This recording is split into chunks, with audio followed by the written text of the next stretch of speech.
مدت ہوئی صیاد نے چھوڑا بھی تو کیا، تاب پرواز نہیں راہ چمن یاد نہیں۔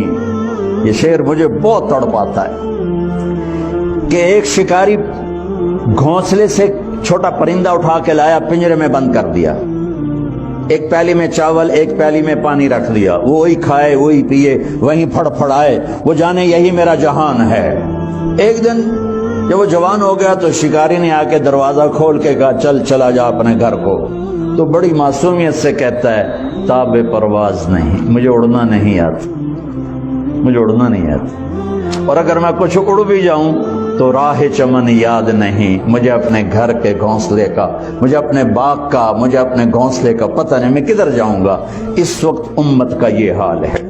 کہ دکان کا پنجرہ، کاروبار کا پنجرہ، نوکری کا پنجرہ، گھر کا پنجرہ، سیاست کا پنجرہ، پنجرے لگاتے جاؤ جتنے ہیں، اس میں پھڑ پھڑاتے ساری زندگی گزر گئی۔ اب اس مبارک محنت کے ذریعے سے پیغام ملتا ہے کہ یہ اللہ کے پیغام کو لوگوں تک پہنچانا ہے، تو وہ کہتے ہیں تاب پرواز نہیں راہ چمن یاد نہیں۔ نہ بھائی ہم نکل سکتے ہیں اور نہ ہمیں پتہ ہے کہ کرنا کیا ہے۔